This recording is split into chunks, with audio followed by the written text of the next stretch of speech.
Hello students, liquidator account का एक सम देखते हैं। तो देखिए आपकी स्क्रीन के ऊपर, following is the balance sheet of Rakesh company limited as on 31 March 2024। यहाँ पर बैलेंस शीट दिया है। इक्विटी एंड लायबिलिटी साइड पे देखो, शेयर होल्डर्स फंड्स। यहाँ पर दो टाइप के इक्विटी शेयर्स है। A equity shares of 100 rupees each, B equity shares of 50 rupees each. 10% preference share capital of ₹100 each.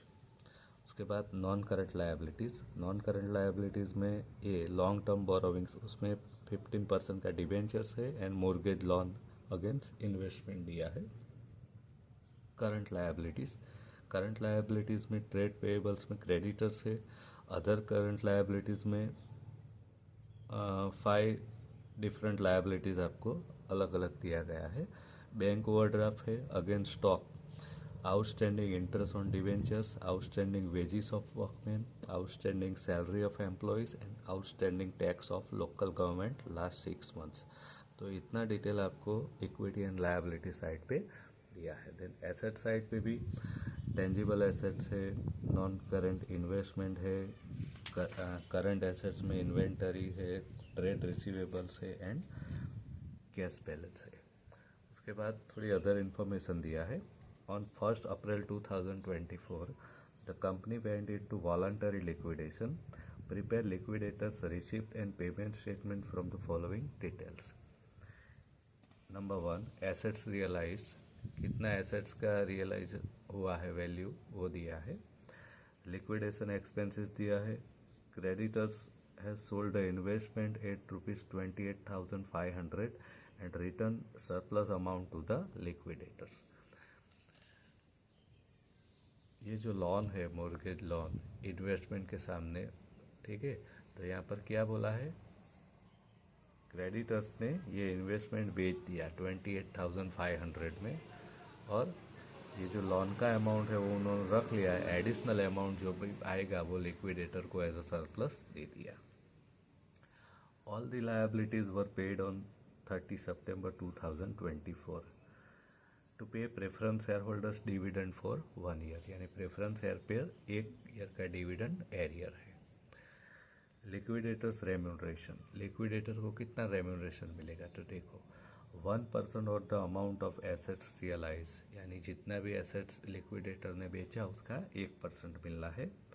3% on the amount paid to unsecured creditors, unsecured creditors को जितना भी पे किया उस पर 3%। 2% on the amount paid to preference shareholders, 1% on the amount paid to equity shareholders। यानी liquidator को इसे 4 अलग अलग रेम्यूनरेशन देने हैं। According to articles of association, preference shareholders are entitled to 30% of the surplus if there is surplus left after paid up capital is returned to equity shareholders। यानी equity share holders को pay करने के बाद अगर कोई surplus amount बचता है तो उसमें भी प्रेफरेंस शेयर होल्डर का हिस्सा कितना रहेगा, 30% रहेगा। Gujarat university second year March 2011 के यूनिवर्सिटी एग्जाम में ये सम पूछा गया है, ठीक है। तो अब हम इसके कैलकुलेशन पे जाते हैं।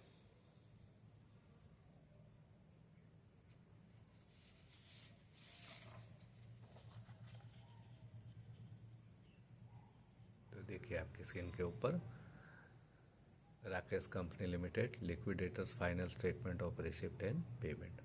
तो सबसे पहले हम कैश बैंक बैलेंस लिखेंगे। तो देखिए अंदर आपके बैलेंस शीट में कैश बैलेंस कितना है एसेट साइड पे, 89,170 रुपीज़। तो सबसे पहले ये लिख देते हैं 89,170 rupees. Surplus from fully secure creditors, तो देखो यहाँ पर सरप्लस अमाउंट भी है, जैसा हम ऑलरेडी डिस्कस कर चुके हैं कि कंपनी ने एक मॉर्गेज लोन ले रखा है किसके सामने, अगेंस्ट इन्वेस्टमेंट के सामने, और लोन का अमाउंट कितना है 27,500। अब यहाँ पर पॉइंट नंबर 3 में दिया है, creditors loan mortgage against investment has sold the investment at ₹28,500, यानी क्रेडिटर्स ने ये इन्वेस्टमेंट 28,500 रुपये में बेच दी है and return surplus amount to the liquidator. अब 28,500 में उन्होंने इन्वेस्टमेंट बेचा, लोन का अमाउंट कितना था 27,500, तो 27,500 उन्होंने ले लिया होगा, और बाकी का जो अमाउंट है वो कितना होगा, 1,000। तो बाकी का जो 1,000 अमाउंट है वो लिक्विडेटर को एज अ सरप्लस मिल गया। ठीक है।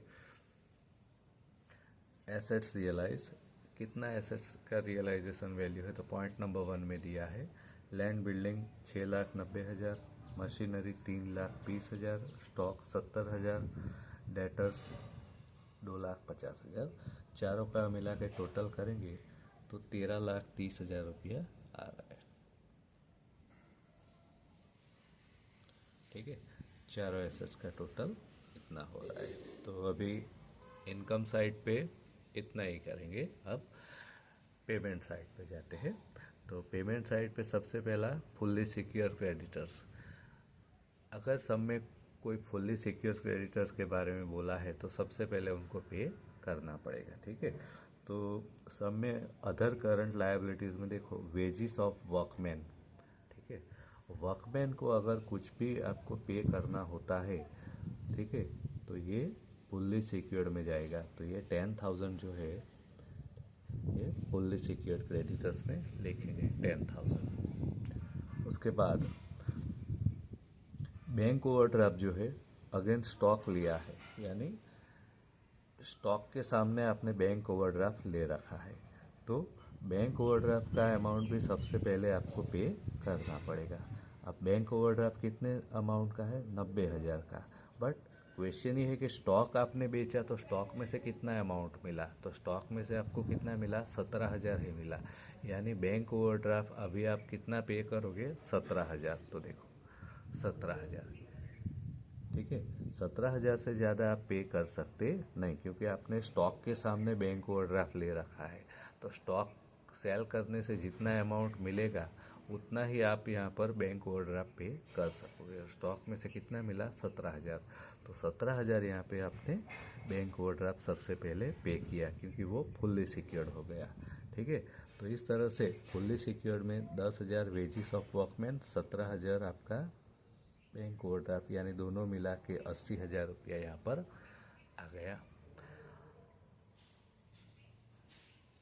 Liquidation expenses, second point. तो लिक्विडेशन एक्सपेंसेस दिया है 1,487 रुपीज़। तो यहाँ पर लिखा है 1,487 रुपीज़। लिक्विडेटर्स रेम्यूनरेशन, अब लिक्विडेटर को कितना रेम्यूनरेशन पे करना है। ठीक है, तो ये पॉइंट अभी हम छोड़ देते हैं, बाद में इसके कैलकुलेशन पे आते हैं। इसको अभी हम पेंडिंग ही रखते हैं। ठीक है।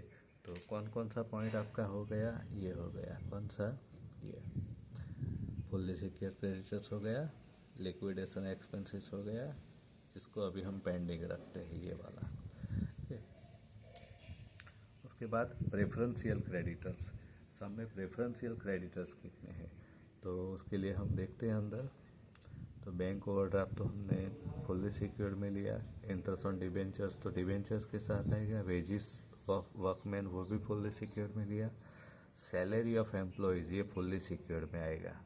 तो सैलरी ऑफ एम्प्लॉयज़ कितना है, 20,000। तो देखो यहाँ पर 20,000। Outstanding tax of local government, ये भी अगर पिछले 12 मंथ तक के कोई भी टैक्स हो गवर्नमेंट को पे करने, तो प्रेफरेंशियल में आते हैं। ये तो लास्ट 6 मंथ के ये, तो ये 5,000 भी प्रेफरेंशियल में आएंगे। यानी प्रेफरेंशियल में सैलरी एंड टैक्स दोनों मिला के 25,000। तो ये आपका प्रेफरेंशियल क्रेडिटर्स का पॉइंट भी ख़त्म हुआ। उसके बाद डिबेंचर होल्डर्स, तो डिबेंचर होल्डर्स में सबसे पहले आएगा डिबेंचर्स का अमाउंट कितना है, 15% डिबेंचर्स 3 लाख रुपीज़। ये देखो यहाँ पर अमाउंट लिखा है 3 lakh. Outstanding interest on debentures 22,500। तो यहाँ पे लिखा है 22,500। And additional interest, additional interest कब आता है, अगर आपने जो लायबिलिटीज पे किया उसका डेट दिया हो सब में, तो यहाँ पर सब में डेट दिया है, देखो all the liabilities were paid on 30 September 2024। यानी बैलेंस शीट के डेट से ये डेट तक का आपको इंटरेस्ट पे करना पड़ेगा।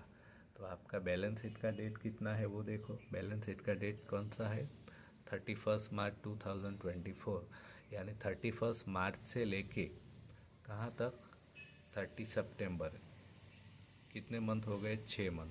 तो 6 मंथ का आपको इंटरेस्ट पे करना पड़ेगा एडिशनल, ठीक है। तो 6 मंथ का जो भी एडिशनल इंटरेस्ट है वो यहाँ पर आपको पे करना पड़ेगा। तो 6 मंथ का जो इंटरेस्ट आता है उसका कैलकुलेशन कैसे करेंगे? तो डिवेंचर्स का amount 3 lakh, rate of interest क्या है 15%, एंड कितने मंथ का गिनना है? 6 मंथ का, 6/12। तो इस तरह से आप कैलकुलेट करोगे तो एडिशनल इंटरेस्ट का अमाउंट मिल रहा है 22,500। अब 3 लाख डिवेंचर्स का अमाउंट, 22,500 आउटस्टैंडिंग इंटरेस्ट है और एडिशनल इंटरेस्ट 22,500, तीनों मिला के आपका टोटल आंसर आ रहा है 3,45,000, ठीक है। तो 3,45,000 जो है वो किसको पे करना है? डिबेंचर होल्डर्स को। उसके बाद अनसिक्योर्ड क्रेडिटर्स का बारी आता है। अब अनसिक्योर्ड क्रेडिटर्स कितने हैं उसके लिए हमें कैलकुलेशन करना पड़ेगा। तो अनसिक्योर्ड क्रेडिटर्स के लिए देखते हैं। तो देखिए आपके स्क्रीन के ऊपर सबसे पहले यहाँ पर देख लेते हैं क्रेडिटर्स का अमाउंट कितना है? 95,000। तो 95,000 जो है वो अनसिक्योर्ड में आएंगे, ठीक है। उसके अलावा बैंक ओवरड्राफ्ट में जैसे हमने देखा था कि बैंक ओवरड्राफ्ट कितना था? 90,000 रुपया आपने स्टॉक के अगेंस्ट बैंक ओवरड्राफ्ट ले रखा था, बट स्टॉक बेचा तो स्टॉक में से कितना आया? 17,000। तो 17,000 सिक्योर्ड में जाएगा, ठीक है। तो बैंक ओवरड्राफ्ट 90,000 में से स्टॉक में से 17,000 आपने पे कर दिया, तो बाकी का जो बचा है 20,000 वो अनसिक्योर्ड में जाएगा। तो ये 20,000 हम बैंक ओवरड्राफ्ट अनसिक्योर्ड में लिखेंगे। तो अनसिक्योर्ड में 95,000 ये क्रेडिटर्स का और 20,000 जो बैंक ओवरड्राफ्ट पे करना भी बाकी है वो दोनों मिला के 1,15,000 रुपया आपका अनसिक्योर्ड में जाएगा। तो अनसिक्योर्ड का वैल्यू देखो यहाँ पे लिखा है 1,15,000। तो अनसिक्योर्ड का भी हो गया। अब प्रेफरेंस शेयर होल्डर्स के ऊपर जाते हैं।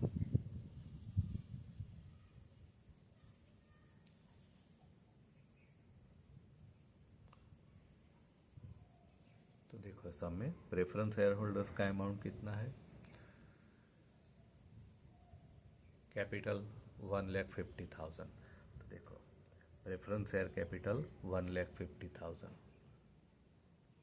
अब एडिशनल इन्फॉर्मेशन में पॉइंट नंबर 5 में दिया है to pay preference share holder dividend for 1 year. Preference share holder को 1 साल का डिविडेंड देना बाकी है, तो वो भी यहाँ पर उनको पे करना पड़ेगा। तो 1,50,000 कैपिटल है पेड अप और उसका कितना परसेंट? 10%, यानी 15,000। तो शेयर कैपिटल 1,50,000 एंड 15,000 डिविडेंड दोनों मिला के 1,65,000 आप किसको पे करेंगे? प्रेफरेंस शेयर होल्डर्स को। उसके बाद इक्विटी शेयर होल्डर्स का अमाउंट कितना है? तो देखो 2 टाइप के इक्विटी शेयर होल्डर्स है, ए एंड बी। देखो सब में लायबिलिटी साइड पे A equity share, B equity share. A का कितना अमाउंट है पेड अप? 3 लाख। बी का कितना है? 2,70,000। तो दोनों मिला के कितना पे करना पड़ेगा? 5,70,000, ठीक है। तो यहाँ पर ए एंड बी, ठीक है, दोनों मिला के 5,70,000 पे किया। अब लिक्विडेटर के रेम्यूनरेशन पे जाते हैं।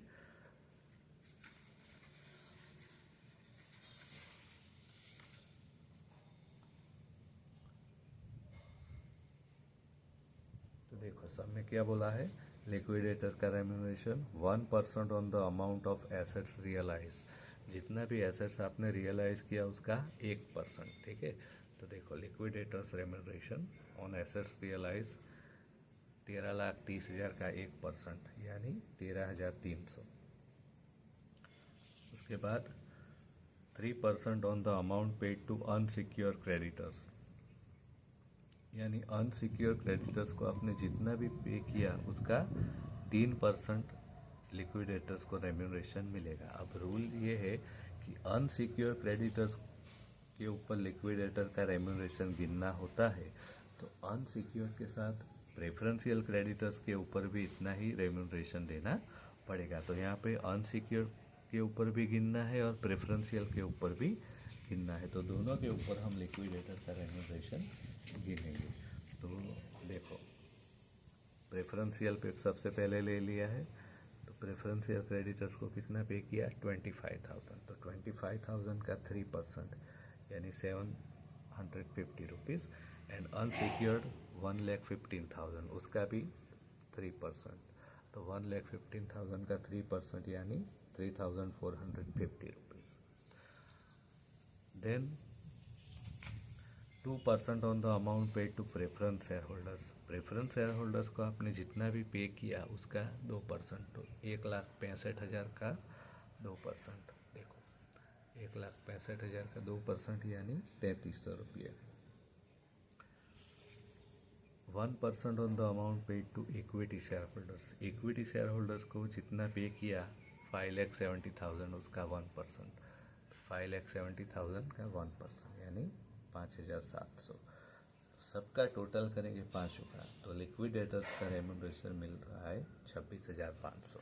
तो अभी ये देखो, ये हमने जो पेंडिंग रखा था लिक्विडेटर्स रेम्यूनरेशन, कितना अमाउंट लिखा है 26,500 रुपये यहाँ पे लिख दिया है, ये वाला, ठीक है।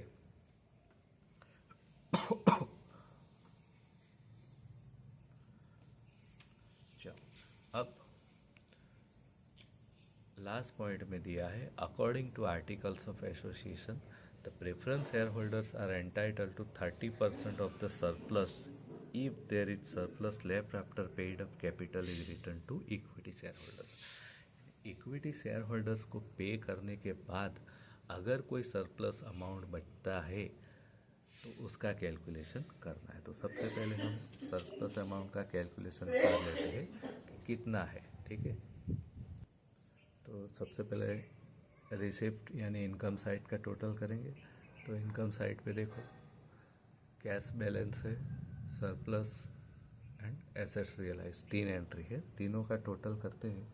तो तीनों का टोटल आ रहा है आपका 14,20,170 रुपीज़, इतना टोटल इनकम है लिक्विडेटर का। अब इसमें से क्या माइनस करेंगे, टोटल एक्सपेंसेस। कौन कौन से एक्सपेंसेस है, तो देखो फुल्ली सिक्योर क्रेडिटर्स को 80,000, लिक्विडेशन एक्सपेंसेस 1,487, लिक्विडेटर का remuneration 26,500, preferential creditors 25,000, debenture holders 3,45,000, unsecure creditors 1,15,000, preference share holder 1,65,000 and equity share holders 5,70,000, ठीक है। तो यहाँ तक आपने कितना पे किया, तो ये सबका टोटल करते हैं तो सबका टोटल आ रहा है आपका 13,27,987 रुपीज़, ठीक है। अब टोटल इनकम मिल गया, टोटल एक्सपेंसेस भी मिल गया, इनकम में से एक्सपेंसेस माइनस करेंगे तो रिमेनिंग अमाउंट जो है सरप्लस वो मिलेगा। तो ये माइनस करते हैं तो सरप्लस अमाउंट आपको मिल रहा है 92,183 रुपीज़, ठीक है। तो इतना आपका रिमेनिंग अमाउंट आ रहा है सरप्लस। ये जो सरप्लस अमाउंट है वो जनरली इक्विटी शेयर होल्डर्स को जाता है, बट यहाँ पे सब में बोला है कि प्रेफरेंस शेयर होल्डर्स भी इसमें पार्टिसिपेट करेंगे, और प्रेफरेंस शेयर होल्डर्स को कितना परसेंट मिलना चाहिए 30% सरप्लस में से, ठीक है। तो अब कैसे बांटेंगे, तो प्रेफरेंस शेयर होल्डर्स को कितना जाना है 30, बाकी का 70 किसको जाना है इक्विटी शेयर होल्डर्स को। तो रेशियो रहेगा 30:70, प्रेफरेंस शेयर होल्डर्स को 30, इक्विटी शेयर होल्डर्स को 70।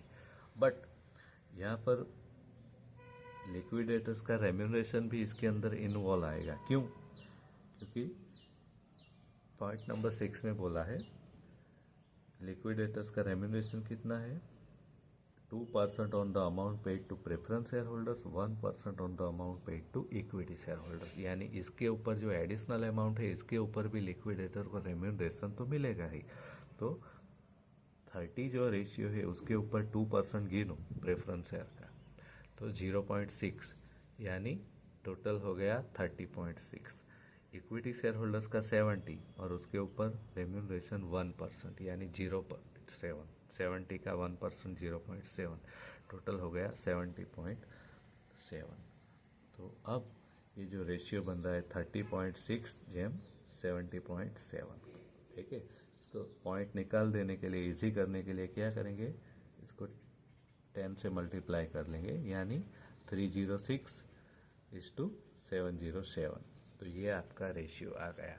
अब इस रेशियो में आपको ये जो अमाउंट है, रिमेनिंग अमाउंट 92,183, ये डिवाइड करना है।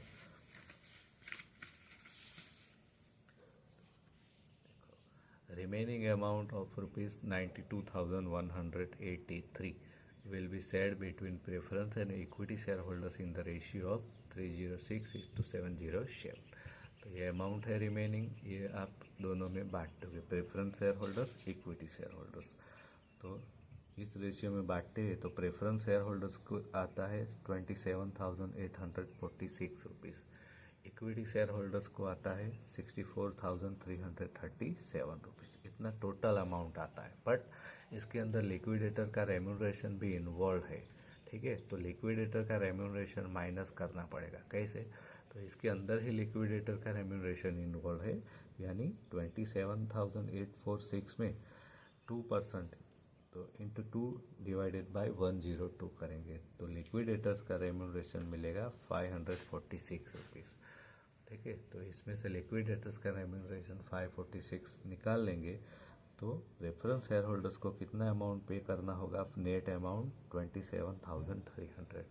इसी तरह से इक्विटी में भी, इक्विटी शेयर होल्डर्स को टोटल अमाउंट आ रहा है 64,337 रुपीज़ विथ लिक्विडेटर्स रेम्यूनरेशन।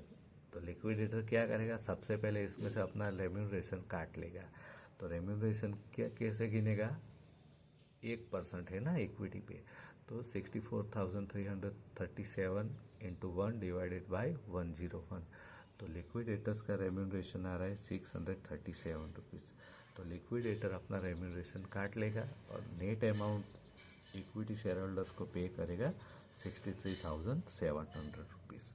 तो इस तरह से लिक्विडेटर अपना रेम्यूनरेशन एडिशनल ले लेगा। ठीक है, तो अब स्टेटमेंट में जाते हैं। स्टेटमेंट में देखो additional payment, preference share holders को कितना एडिशनल पेमेंट होगा, नेट 27,300। ठीक है, इक्विटी शेयर होल्डर्स को कितना जा रहा है, 63,700। ठीक है, अब लिक्विडेटर्स को जो रेम्यूनरेशन मिला एडिशनल, तो वो भी यहाँ पे लिख देंगे। देखो, on surplus paid to preference share holders कितना है, 546, तो 546 रुपीज़। ठीक है, और इक्विटी शेयर होल्डर्स को कितना जा रहा है, 637। देखो, on surplus to equity share holders 637 rupees, यानी लिक्विडेटर्स का रेम्यूनरेशन जो है अब बढ़ जाएगा। हमने जो कैलकुलेशन किया था पुराना 26,500 यहाँ पे लिखा था, देखो तो 26,500 तो है ही, प्लस एडिशनल भी उसको रेम्यूनरेशन मिल रहा है 546 एंड 637। 546 किस पे मिल रहा है, on surplus paid to preference share holders, on surplus paid to equity share holders.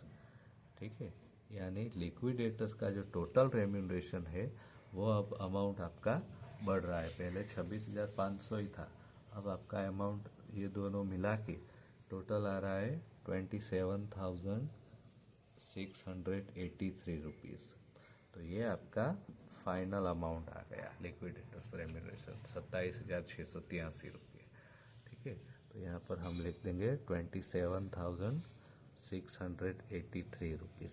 ये लिक्विडेटर्स का फाइनल रेम्यूनरेशन आ गया। ठीक है, ये जो हमने लिखा था वो निकाल लेते हैं पुराना वाला।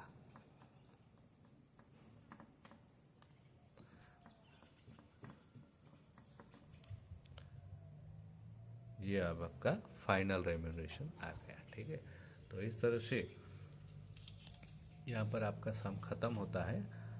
अब दोनों साइड का टोटल कर लेते हैं।